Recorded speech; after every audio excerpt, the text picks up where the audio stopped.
procedure, cause I just want me some feedback. Don't need condemning, cause I'm out of your league. Whoa, whoa, whoa, whoa. Yeah, and so they marvel at my new phase. My skin is thick because they made me like this. I call that Luke Cage. And those who criticize the most do the least. And when you see them pick your flaws on purpose, know you can press delete. Stay living healthy, remember to love yourself. They talk like this cause they ain't got nothing good to say about themselves. I say, stay living healthy, remember to love yourself. They talk like this cause they ain't got nothing good to say about themselves. And it's so big, so big. If I can live, what did I choose? Betalu, and you can dissect them. Ande kan betwa, kami katalawis betalu. You'll never see me be changing up, just cause you didn't feel what I'm about. And if I made you mad, then you can leave right now. Stop listening, it only gets rough from here. Like, for real, like if it gets uncomfortable, get out now. Alright, G, we don't have to play Diaspora again for the 4th million. We don't need 4 million verses. Bro, you sure, bro? No, we good. This is the only song everybody knows. We're good. Alright, we just broke up the skits from the song, so just play the next one. Alright, G, start raw. Alright, G, start raw and then build it. No harmonies. This is for the live, alright? Go. With all that I say, with all that I wrote, with all that I know, I need to develop. With all that I said, with all that I wrote, with all that I've known, I need to develop. With all that I said, yeah, that's good. With all that I wrote, with all that I know, I need to develop. Go now. With all that I said, with all that I wrote, yeah. With all that I know, put the delay up.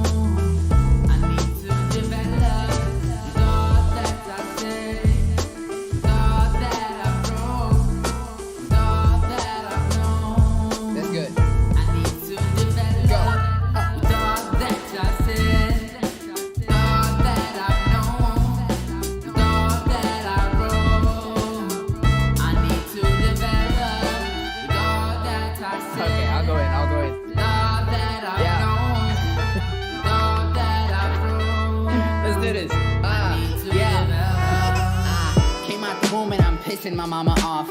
I got out of school and I pissed everybody off, including teachers and students and other folks who've interacted with me, or should I say I ticked off? But my sister tells me I'm stupid and I should stop. I hear the opposite, only that I should not. I pity my future friends if they'd have met me now, cause if we link then I guarantee I'm gonna make them pull their hair out. But this ain't about them, this is about me. Development's a state of mind, it's just what I might need. My niggas tell me I'm annoying, and I just might be. I tell them, get a pick with chance, then come talk to me. I said I'm cool with a mean, like that nigga my cousin. I got the beat like Tatiana, cause my drums will get bustin'. It isn't easy being a Habesha, you know that I'm right, especially when gossip travels in the speed of light. What's up, what's up, what's up? With everything I know, with everything I do, I turn it to a song. Like when your mama loves the prime minister more than you. Well, that didn't age well. Shut up! I need to develop.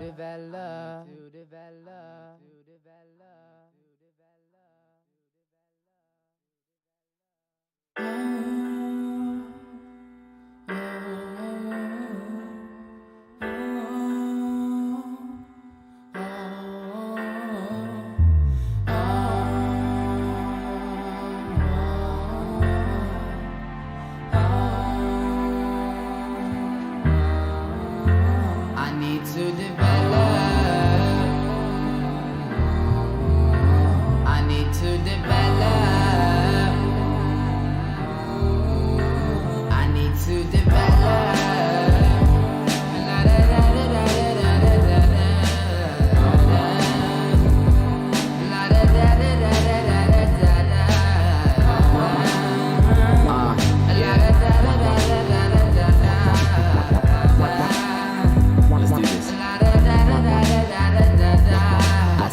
Protect your genius, protect your life, protect your peoples, and protect your mind. Protect it from them people trying to kill that flame within your soul. So make sure that your will is safe, locked and compressed and hidden within your heart. See, I'm the type to go ahead and pick apart every single artist that I see myself in.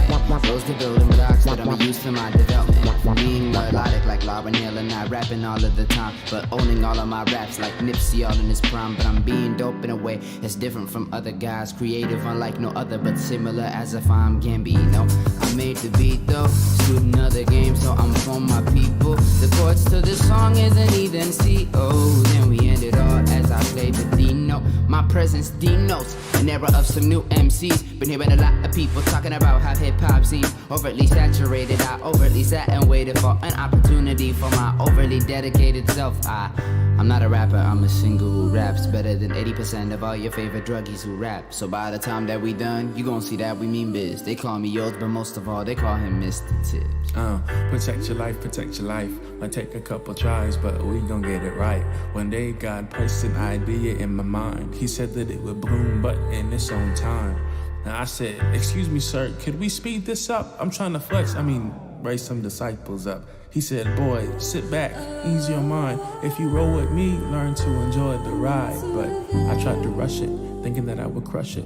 Ended up looking like a scrub without the budget. Reluctantly, I moved slow, but then I learned to love it. And when something blocked my path, I just learned to rise above it. Good things take time, let's be honest. We still working on getting slavery abolished. Took 28 takes just for this verse to sound polished. Might sound a little funny, but I'm just being honest. Rule number 1. You are not your form of art. Your form of art can be a part of you, however. So don't let another's opinion of your art form affect you. For it is not you. If they don't know you personally, don't take it personally. He's spitting truth on this record. I'm talking to my and the ones before, but whatever you create, fire. Document it.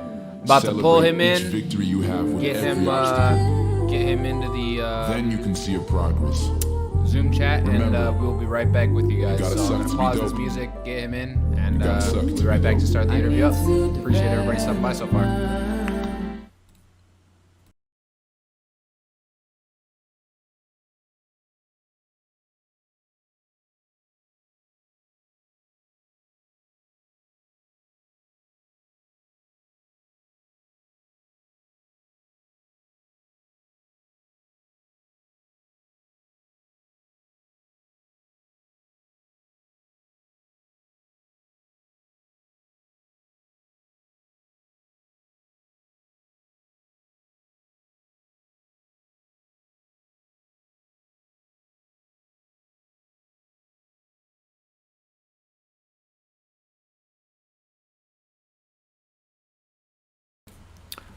What's up, stream? We got Yodael G here, live and in the flesh. This is the first YouTube exclusive interview, so I'm glad you could join me for it. I've been doing Twitch the entire time. I did Twitch and YouTube at the same time a few times, but this is the first time we're only on YouTube, straight up.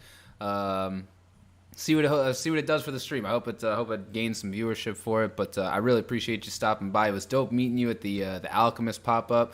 That was such a man. The way that I met the artist Dre Isaiah was super natural like that too. I met him on the Red Line coming home from working a Cubs game, and that's how I found Loop Theory and all those artists. And then Dre ended up hitting up my friend Nate, whose name is actually my friend Nate.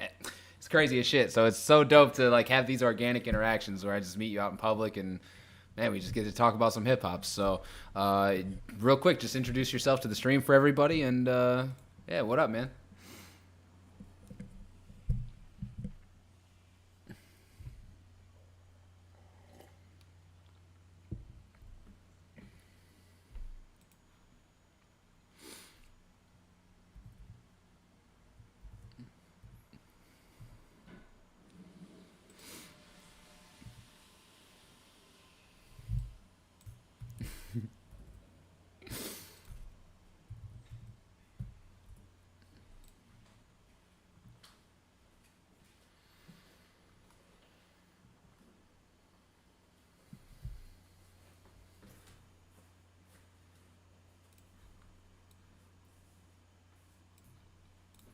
nowhere else I could find, no other genre could give you. It's just a big ego boost that rap just is wild. It's crazy. So that's a big part of me. And I make music for people who enjoy something lyrical, something with lyrical acrobatics in it. I love me some R&B as well. I love doing some hooks, something catchy, something memorable, something melodic, and something that's just ear candy for the listener as well. But at the end of the day, I want to create a vibe and experience, something people could take and chew on for years to come, you know? Oh yeah, that's awesome. So what does it mean to you to be from Chicago in particular? Okay, so I'm not gonna lie to you. I used to sleep on Chicago like crazy. I'm not even gonna lie to you. So many people just tell me, bro, like you should, you sound like an East Coast type of like a rapper. And then they hear like my most recent single that's coming out soon, Urban Legend, and it's very West Coasty. And they're like, yo, like you're so LA, like move there. And a lot of people encourage me to move, but there's just something about the city. It's like my playground, you know? Yeah. The city is mine and she's my playground. And I can't really explain it, but Chicago, so a lot of the time Chicago is like, I feel like the hub. Like Chicago starts a lot of stuff and doesn't get credit for it. Word. Like musically and just culturally too, like slang, everything. Definitely. So, I think house music is probably one of the biggest things I've seen that is just like, dude, Chicago started that shit. Shut the fuck up type shit. Real. So it's just like, no. Yeah. Chicago has crazy influence around the whole world. It is wild, like how much you see it everywhere. So yeah, shout out Chicago, man. Chicago just.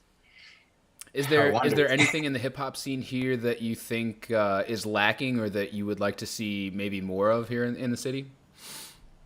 I wouldn't say lacking.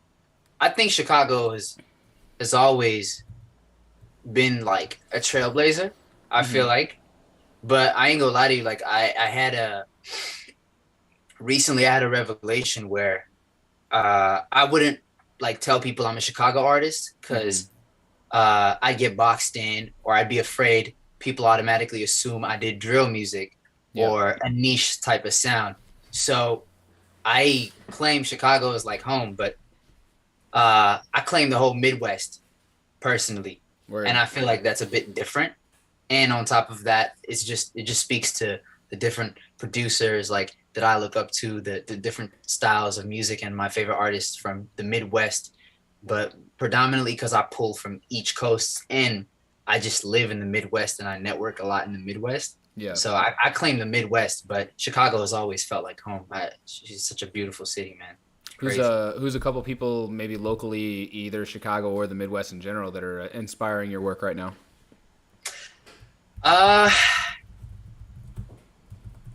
Okay, so in the Midwest, a lot of Smino. Smino's crazy. Fuck yeah, dude. Hell yeah. He's got his own damn language. No, seriously. But at the same time, it's so lyrical and melodic. Yeah. It's different. Producer-wise, Jay Dilla. For me, like, it's always been between Dilla and Al. So hell yeah. It's you know that though. So what else? I had a lot of M influence growing up, like finding my style, like finding my sound.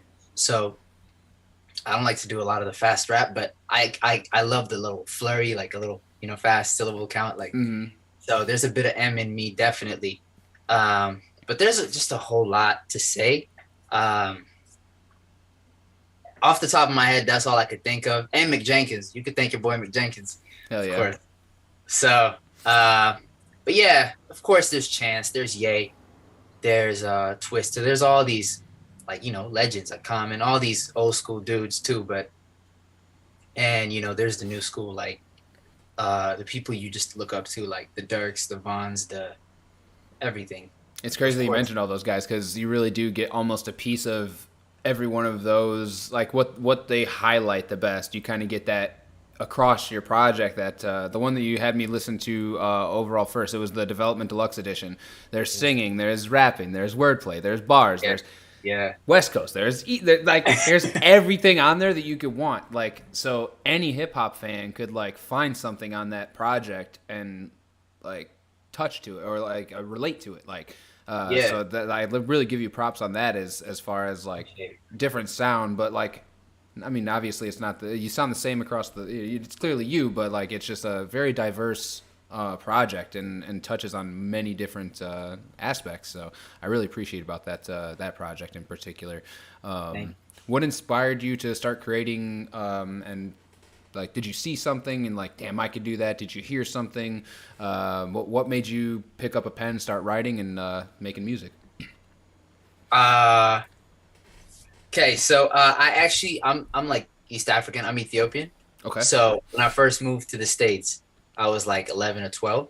Okay. And I moved uptown like Lawrence Ave. And there were these kids, right? So I saw them rap like, and this was like middle school, so it's not that deep. But I saw them do it, and I was just like, "That's it? That's all y'all?" And it's not like, it's kind of funny. It's like, I could do it better, but little did I know, like, it was leading on to something big. And I got detention one time, and I wrote a diss track to a teacher. So this is, I'm like, that's first the curse rap of rapping. was with the teacher. No, for real, like, that's the curse of rapping, bro. You remember all the whack stuff you've written, and it's like sitting there, and it's like, so I remember like the way I was saying it, but I don't. It was just humble beginnings, man. So, that's hilarious. That's what got me started, but then I just looked at how you could low-key talk about anything. It's wild. Like, it's so, the thing that had me enamored about like this, besides any genre, is like, this is something that you could talk about anything across the map. Like, it's so freeing and limiting at the same time. Like, you got to follow a 16, make sure it rhymes or has near rhymes and the syllable counts, all that, but say anything you want within that time frame. And I was just captivated by that. Like, no other genre does that, not like rap, at least. So it was really dope. Yeah. What advice might you give to somebody who's still searching for their purpose or doesn't really know what they're meant here to do or what they're meant to be here to do? So musically, artistically, or just in general, anybody that's watching that may not know what the fuck they want to do with their life. Just somebody that's still searching for their purpose. What advice might you give them? Yeah. That could go in many different ways. That's very meta. If we're talking musically, I'd say figure, like, there's no rules to this. There ain't no rules to this. There's always been a formulaic system that has helped to improve people's workflow, but there ain't no rules to this. If you want to do it in a very complicated way, you can. If you want to follow other people's methods and templates, you can. Artistically and musically, I'd say that. But if it's like a purposeful, what do I want to do in life? I honestly tap into a higher power. Like, I have my faith in God is very for real, Mm-hmm. and it's definitely displayed in my music. So that's something I'd say worth exploring for somebody who's either neutral, agnostic, or whatever you want to put. Because I know that kind of bleeds into the truth aspect. You know what I mean? Mm-hmm. So if we talk in from a a metaphysical sense, I'd say that would kind of steer into that direction. But I'd encourage anyone who's looking into a higher purpose or a higher calling, if you will, to not be afraid to venture off and to try to because I know we all start at different spaces in life, Mm-hmm. but at the end of the day, that's why music is there for. We talk about our perspectives and everything, but I'd encourage anyone to try to find something that's worth living, that's beyond their life. That's fire. What would you say is the key to staying true to yourself, and how does it benefit your music in the long run?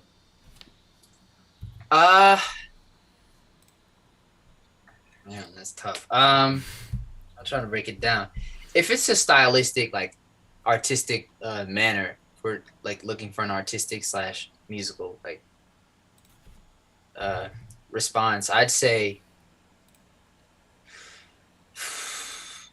find the people that make you, meaning if you know what a like mosaic kind of painting or a tile is, it's the little bricks that have a like a tinier like Yeah. they have their own color pattern, or people make a painting out of Rubik's cubes or something. You know what I mean? Like it's kind of like that, where the people you look up to, musically, even the people you enjoy listening to, you kind of see yourself in them. Okay.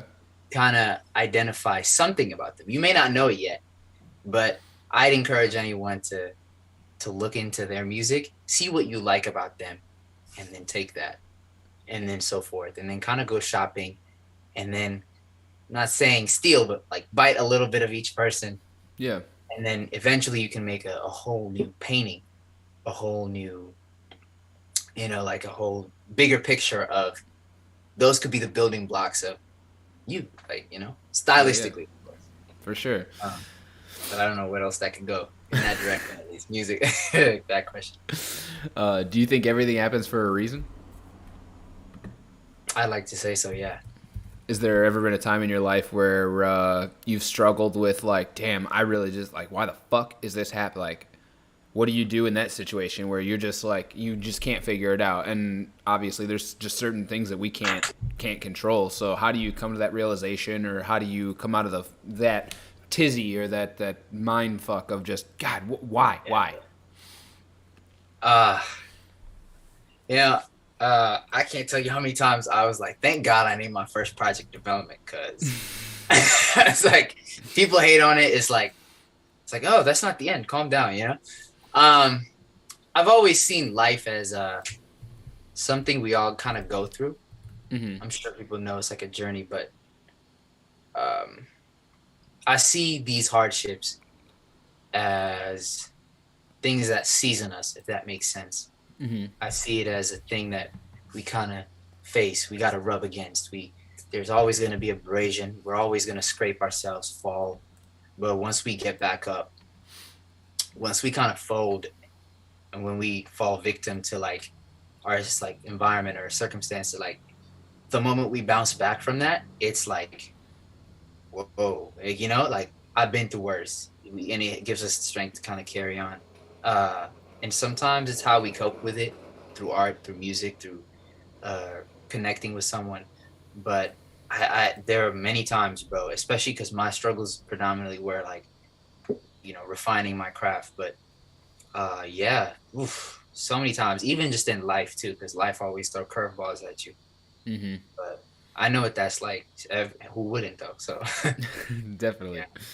Yeah. Can you tell us a little bit about Urban Legend? You said it's a new single coming up. Yeah, man. So yeah. You said 3 days. It's coming out on the 14th or 15th, right? 15th, yeah. 15th, okay. Hell yeah. So it's like a lot of people may not pick up on this, but it's like, it's so cool because when I started development, it's like, we're going to keep this going. We're going to keep building on this thing. And I want to build my entire brand around it, because there's a song called Notice in there with my cousin on it. And so it's all about financial development, So ironically enough, that kind of evolved into the pursuit of, the grind, the hustle, the everything. And there's one person who really did the most for me, who helped me keep going, like musically, to kind of just thug it out, like just keep going. And it was Nipsey Hussle. And, found out about him before his untimely death. But the thing about that hurt so much about his stuff is that the world didn't know about him till it was too late. Word. And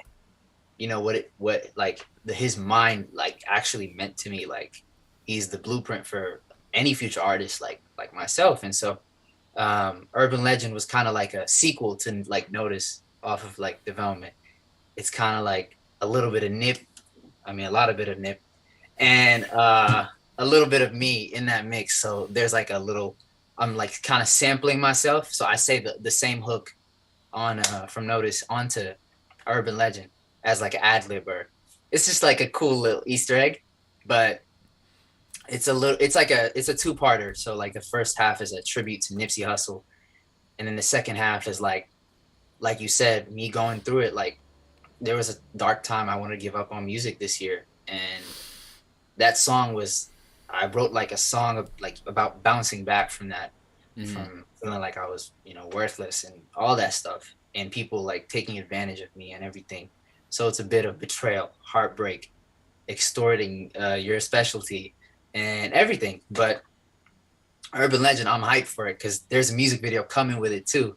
Hell And yeah. you know me, I love my music videos, so I'm hyped for it. That's awesome. Can you remember the first music you bought with your own money?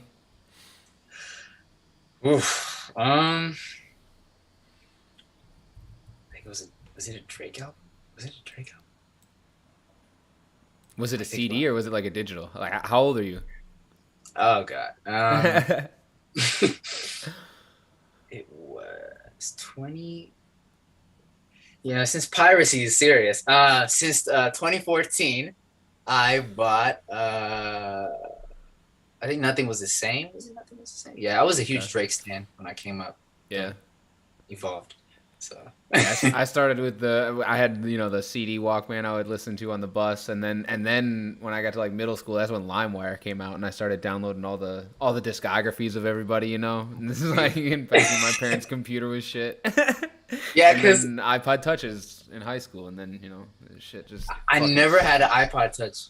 That's crazy. That was like my one. So my first iPod Touch, I jailbroke the shit. Like I found on YouTube, you can get all free apps.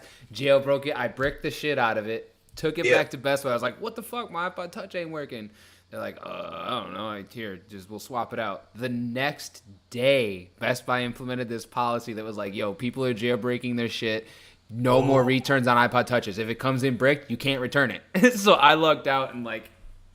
You were the last. I was like one of the last people to get a return in on that shit, but yeah, it was bro. I had people paying me fucking jailbreaking their iPods in high school. That shit was you had your own little side hustle. Hell yeah. So, nah, that's dope. I used the PSP. I had YouTube to MP3 it, and I'd use my PSP. I would replace PSP screens for people in high school too, man. You were that guy, huh? I was the tech guy back, and I was in the radio station. So anybody that wanted anything tech done, they just came up to the radio station and got it done. So you were that guy. Yeah. What would you say are some of your favorite movies and TV shows? What are you watching right now? I was watching Stranger Things. That's a popular one. Easily. Anything Marvel. Okay. You know me. What's your favorite Marvel character then? I'm not big into the superheroes, but for anybody else, what's your favorite superhero? You gotta throw Black Panther in that mix. Miles Morales or Doom. Doom is an amazing character. Okay. Those three. Fuck yeah. So we're to the point of the interview where I introduce you a little bit to the Talkin Truth brand through 4 different questions. There's 4 different parts to the tree that are representative of different things. Tree is very prominent in my brand, the logo.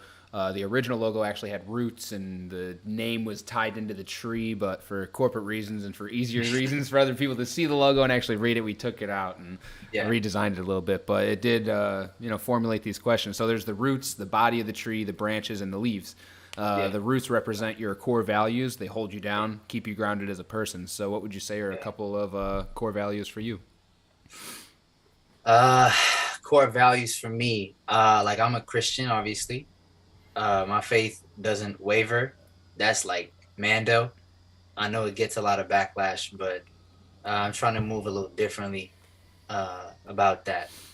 So that's something I don't shy away from, but that's something I don't let others kind of write me out, if that makes sense. Mm-hmm. I usually just stay true. Like that's part of the question earlier, like staying true. Like I'm a very respectable and approachable individual, but that's just part of my code. Like I can't waver in that sense. So you see a little bit of that bleeding into my music. You see a little bit of my experiences. Majority of the time, it's my experiences, and that's a big part of my experience. That's one of my, like, in a pie chart of all my developments. Like that's spiritual development is definitely one of them. So out of like those branches, like. That's something I like. I know like people kind of typecast you, or they kind of put you in a certain frame or expectation.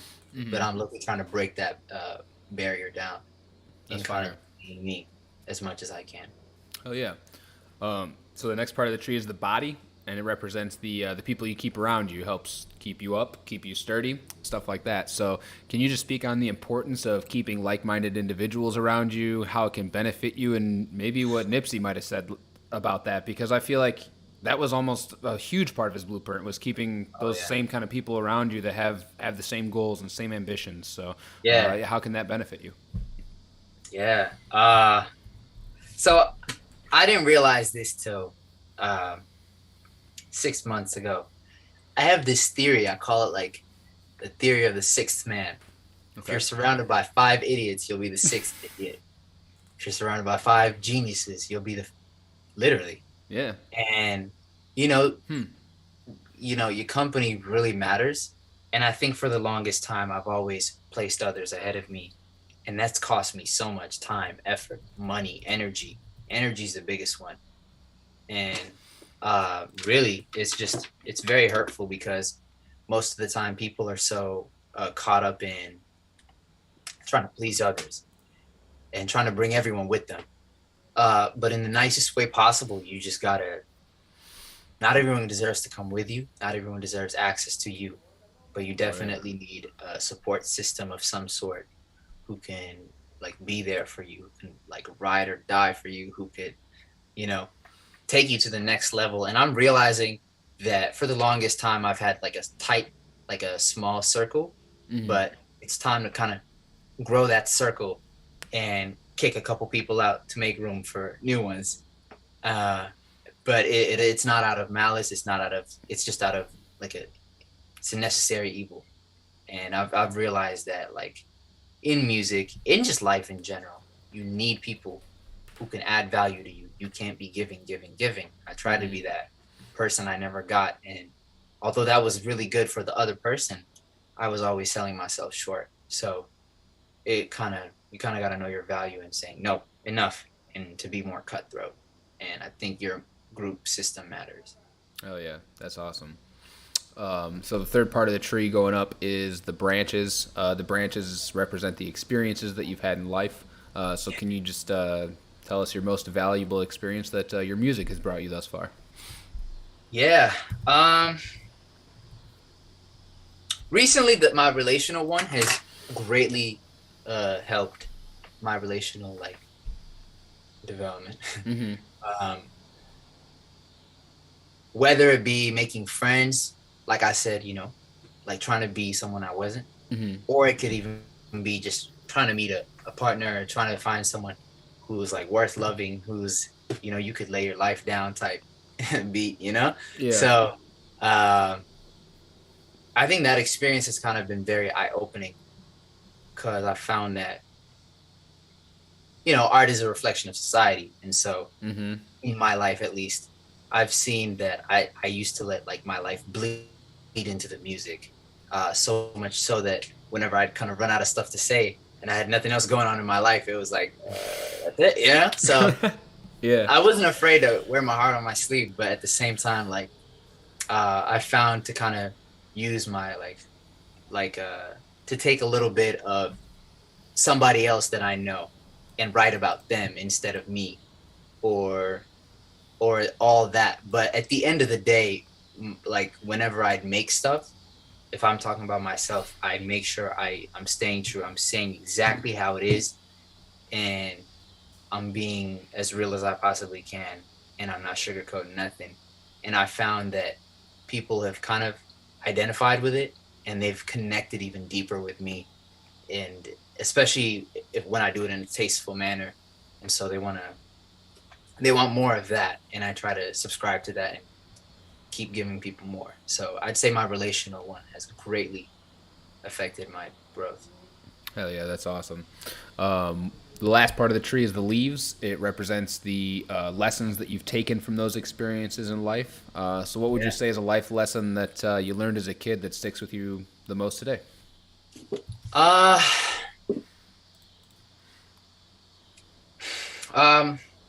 There's a lot, bro. I'll say something that I've been saying to a lot of people, and anyone who knows me personally knows this saying.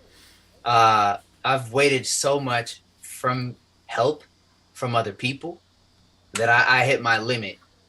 And so me and my boys say the show must go on. Like, and that's been a life lesson. Like it's fully registered in my head. I've tried to, again, take as many people with me, try to let them help. But if it wasn't, and I kind of sold myself short for, you know, to kind of cater to people's feelings or, you know, to kind of make them involved. I had such a collaborative spirit. Even when I was making development, that kind of pushed back my release and everything. And I've learned from those. So I've hit this limit of saying, nah, screw that. The show must go on. And so I'm a bit more hostile, I'm a bit more mean, and a bit more cutthroat. But that's, you know, when you're irritated, that's what it boils down to. So I've learned to accept that. I think that's the most recent, that at least to this chapter in my life, that's the most up-to-date thing that I've learned. That's fire. Why are intentions so important?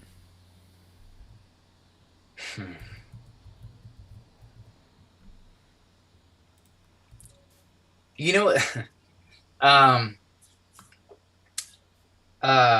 one of my friends, like, we make like good music together, and it's so funny how you don't realize certain things. Some people try to little bro you, and you think it's like a,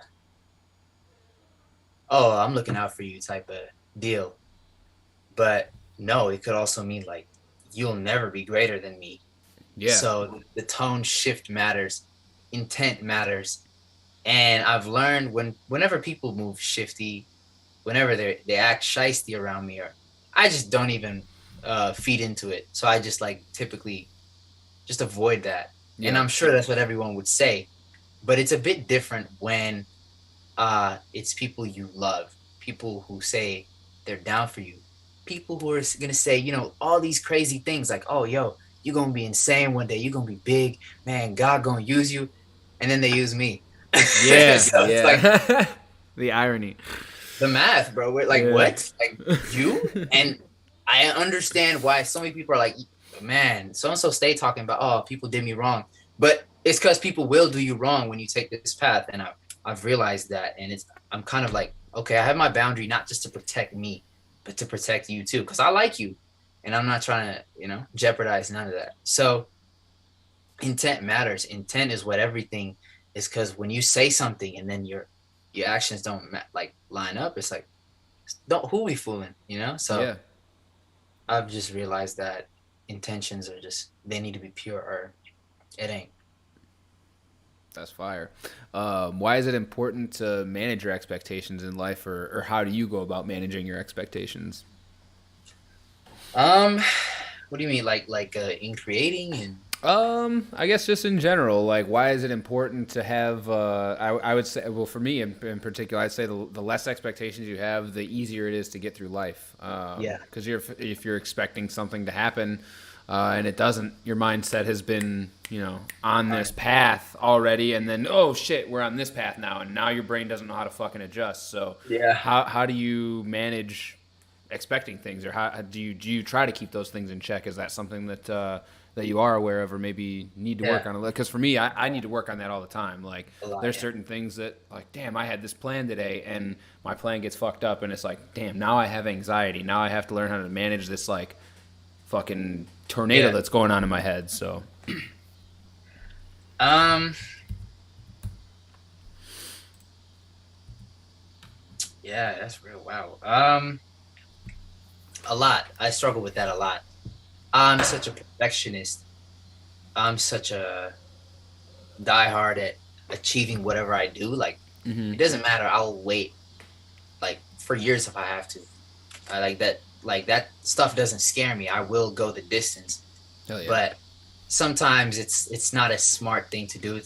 It's not worth dying on this hill. Like, I wanted this music video to be like this, and I was wearing this shot, and da-da-da-da. It's like, I've learned to kind of say, all right, let's just try to be in the moment and loosen my grip, and whatever comes my way comes my way. And of course, I had to swallow that pill. Like, okay, it's never going to turn out how I envisioned it. And you know, you feel better when you hear directors like Scorsese saying anything you envisioned in your head never comes to life.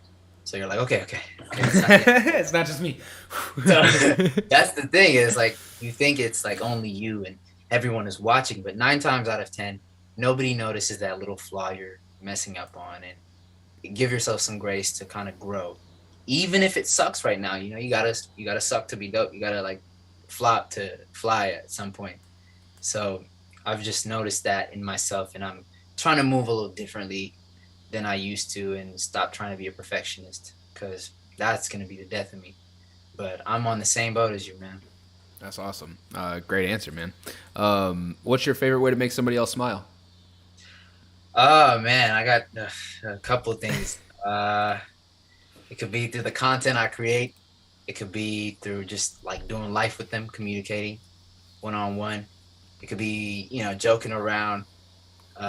It could be through me passing the time. You could tell me something like a couple hours ago and I'll make a call back to it, or I'll make a joke about it a couple hours later and you'll feel good. Like, it could be through the music. It could be through like the clever, like the witty lyrics, the tongue-in-cheek lines. It could be anything, but I'd say making people laugh through my memes, man. I'm a meme connoisseur, so. Yeah. You ever seen those videos of have you seen there's meme professionals, bro, where they show these people a picture and they're like, is this a meme or is this just a random photo? And he's like, well, back in 2017, I remember seeing this. Yeah. And no, yeah, this is legit meme. And they're like, they hit him 100%. It's like, what the fuck? This dude is a meme expert. Like, what the Yeah. Like, they live in Reddit. Like, it's crazy. Like, they know their stuff. I personally, that's not me, but I do have like a meme folder. You got memes on deck. On deck, and we use them like emojis. And to all my friends, I just send them the link, and then we just contribute like a potluck. So that's dope. That's one of the ways, yeah. How do you approach dealing with loss in your life, whether it's sudden and or whether it's expected? Like my grandmother had Alzheimer's, and we knew like this is a deteriorating thing. Like she's never going to be the same person. We're just kind of waiting for her to pass, and eventually it finally happened. So it was expected, but it still sucks that it happened. But that was a little more expected than maybe somebody that dies in a car accident, something like that. So how do you deal with loss in life when something like that happens? I can't lie to you. I write about it. Word. I've wrote a lot of like songs, demos, something I can kind of, not just to distract myself from the feeling. Of course, that may not be healthy, but like it's how I cope initially too. Mm-hmm. But I usually, once I do that, I kind of make a piece of art that they can like live through forever, if that makes sense. And then I kind of immortalize them, and then I like stay to myself and kind of grieve if I have to. And it's kind of therapeutic in the long run. I'm still flushing out that emotion. I'm not like, suppressing it, but at the same time, I kind of want to kind of thug it out for a little bit and then make something out of it, and then go back to it, and then really recollect myself, and then just, if I gotta cry it out, I'll let it out. Or luckily I haven't had anything misfortunate happen to me like a couple years, but even like I almost lost a friend, so that was kind of something similar to that. So through a car accident. So I mean, the dude actually that was with us at Al's thing. Oh really? He almost passed. So like, holy shit. Yeah, like, so that kind of was a rocky, like a season for me. So I was writing a lot through that, but luckily he pulled through, so I'd say that's one of the ways, but I couldn't fully tell you, like, I try to do this as a remedy, but I'm just trying to map it out as I go, honestly. Word. Who would you say are some of the people on your bucket list to work with? Oh my God. Yeah. Crazy. We got,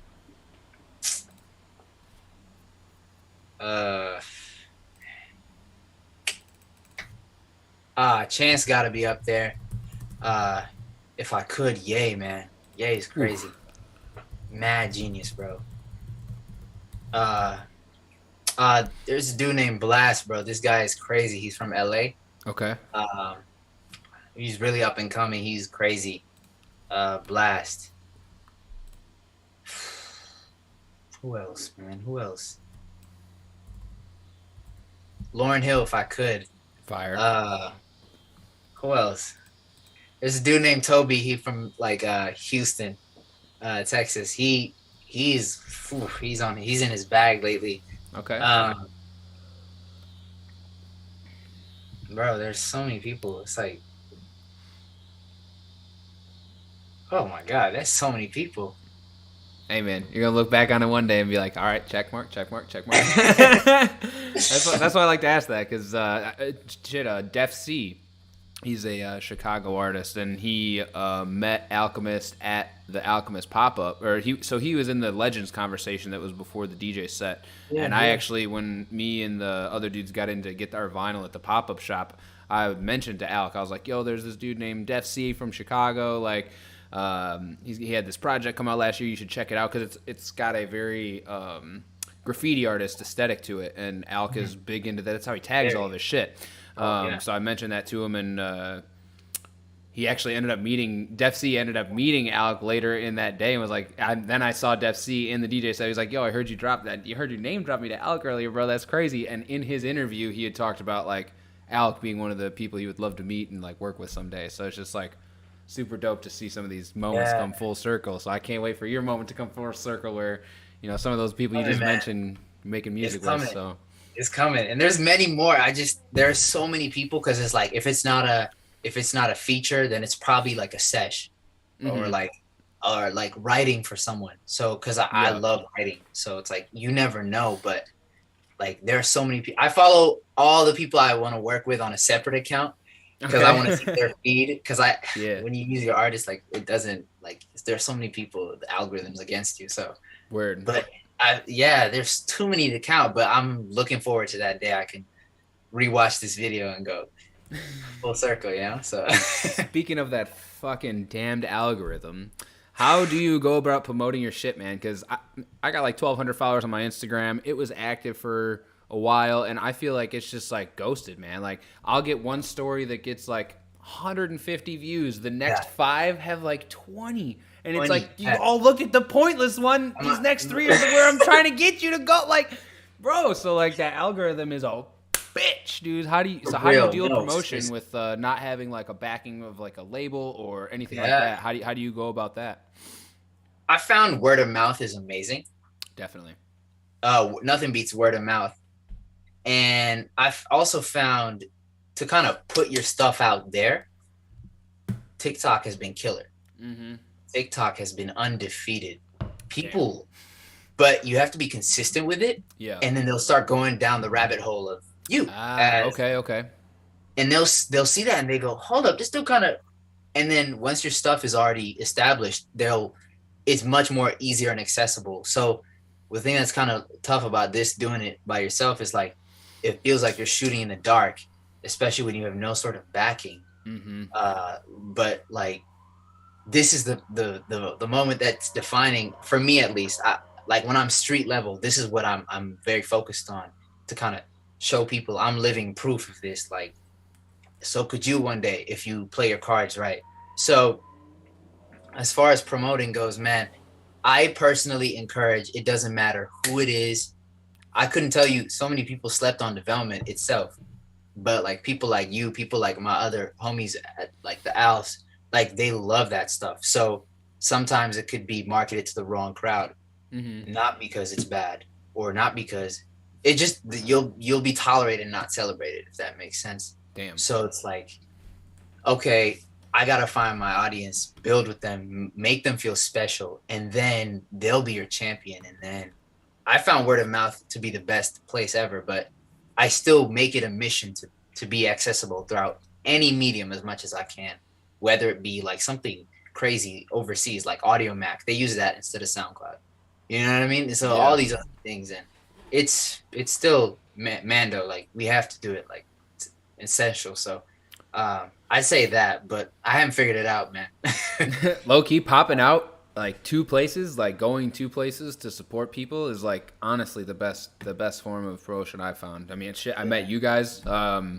The guys that I met in line that day, they're more active on my page than guys that I fucking have that have messaged me like, bro, your page is so dope. It's like, all right, well, thanks, but you don't Be about it. share anything or like, right. like thanks for the feedback, I guess, but like it's like emptiness right there. So I mean, it's dope to have you go out in person, meet those people, and it's like you build that like connection with them, and they feel they have a moment to look back on and be like, damn, okay, I met that guy in person, like. Yeah, that was a real life moment. It wasn't just some fucking scrolling thing. Oh, everybody got another like type shit. Like that's just a boost of serotonin that you're getting in your mind. It's not like you're not looking back and be like, oh, remember when that guy liked my fucking tweet, bro? That shit was fire. Like, nah, like I remember meeting that dude and dapping him up because he liked my shit. Like that was fire. So like popping out in person, I felt has been the best way, at least for me, like trying to build my platform. And social media messes with you too, because social media is like, it's easily just swipeable. Like it's just content, they'll think. But at least for us, we don't know. We are the only ones who know what we had to live through to like get that content, meaning to meet in person, to stand 2 hours just to meet the alchemist early, to all these other things that you feed off of people's energy, their body language, their just communication, just in person. And it's like staying online has kind of done people more harm in that sense. Definitely. Who's somebody that you're proud of for accomplishing something recently? Just shout them out real quick and let us know what they accomplished.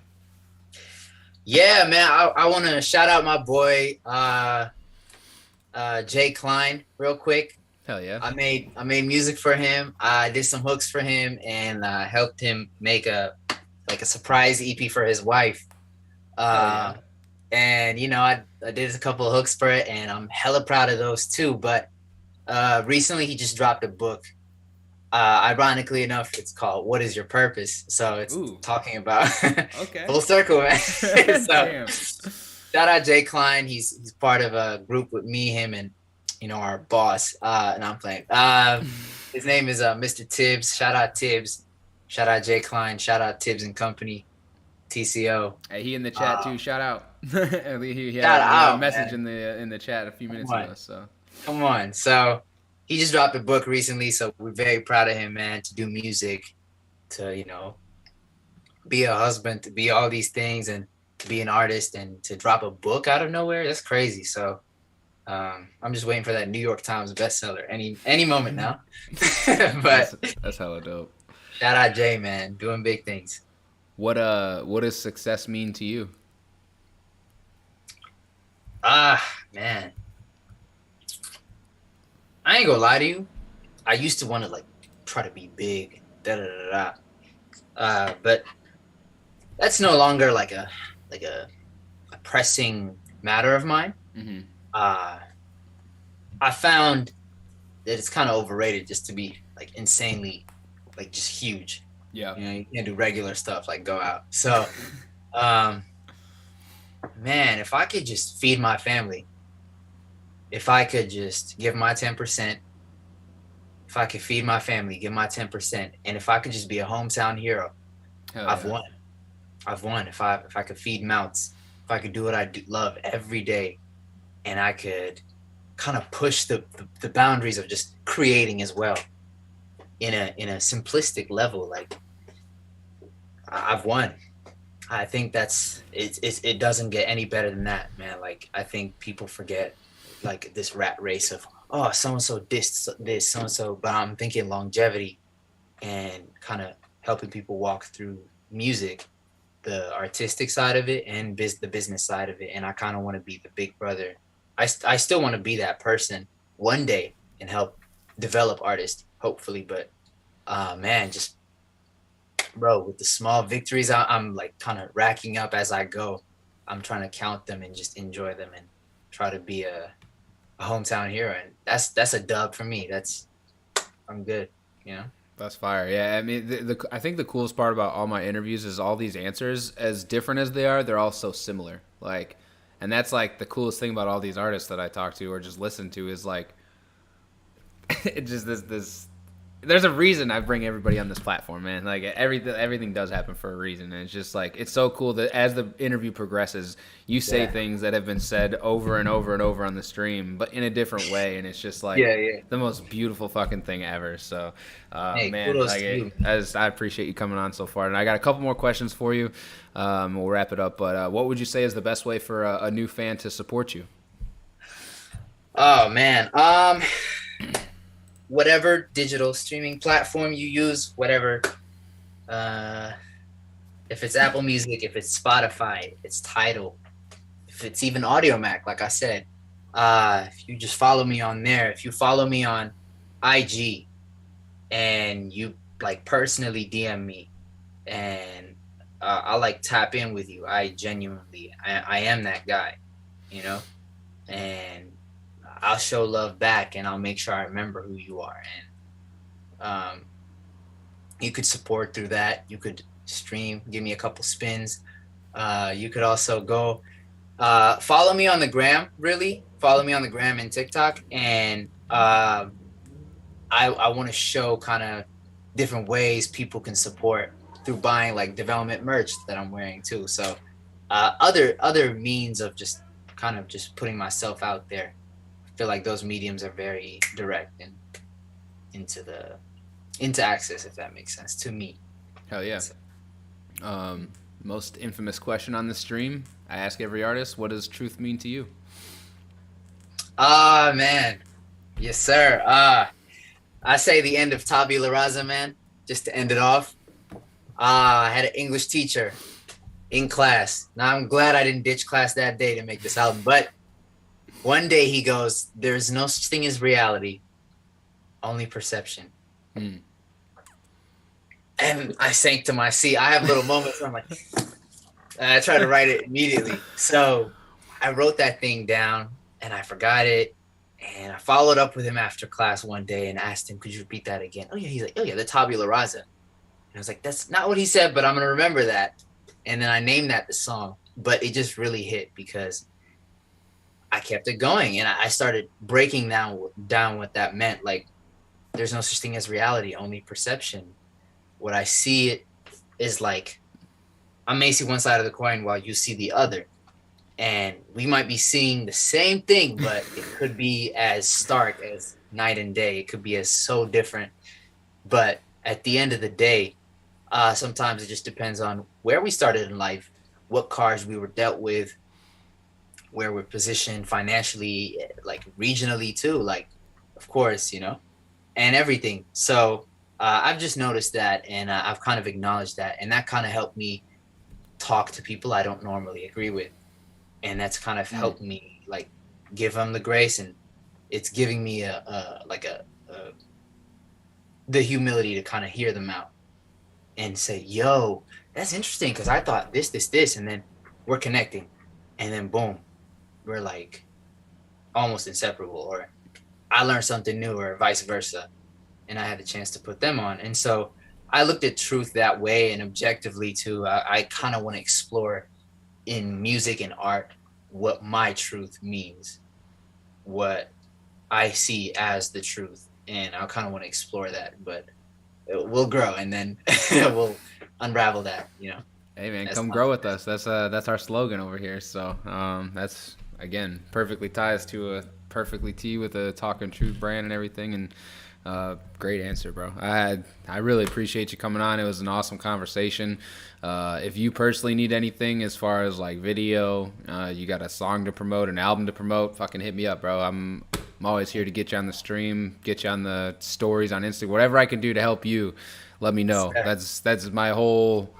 The whole point of this platform is to bring the people that don't have that eye on them and to get an eye on them. And I may not have a huge following yet, but we're getting there. And I do have some loyal followers that are, damn, okay, I'll check that out. You mentioned you think this is dope? Okay, I'm listening to it. And then they become a fan. So at least you got a little bit of reach here with the Talkin' Trut platform. So if you ever need anything, man, never hesitate to reach out. Fucking a ride from the airport, bro, whatever it is. Like I love helping people, so...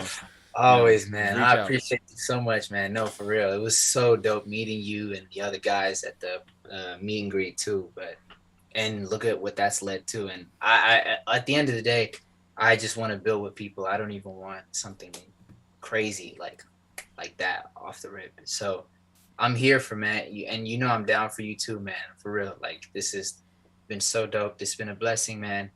And I can't wait till we do many stuff, bro. Likewise, bro. I hope you have a good rest of the night. We'll keep in touch. And again, thanks for coming on, bro. Thanks for having me, yo. Right, Be later. smooth. Hey, that was Yodael G. What a cool guy, man. Again, we met at the Alchemist pop-up. That shit was in Wicker Park area, Milwaukee. I believe it was Milwaukee. I don't know. It was somewhere down there. It was at Dorian's bar.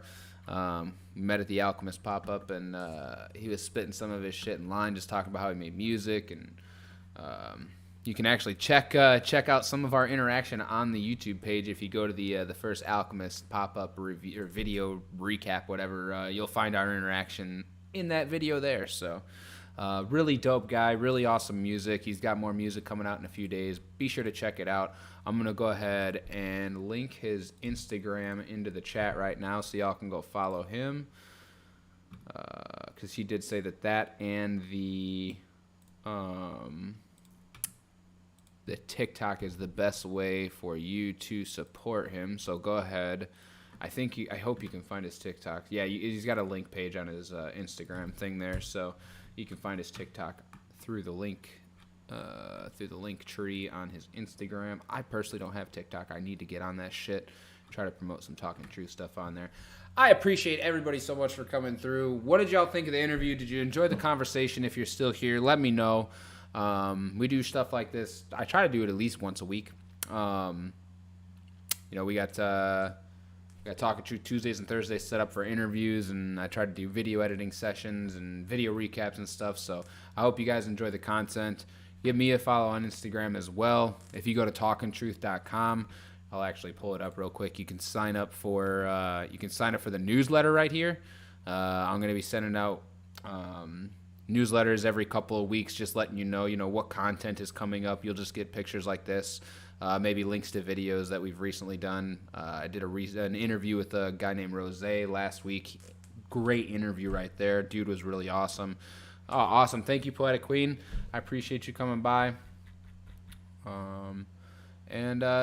Just go to talkintruth.com to check out all the content. We got links to every single bit of social media up there.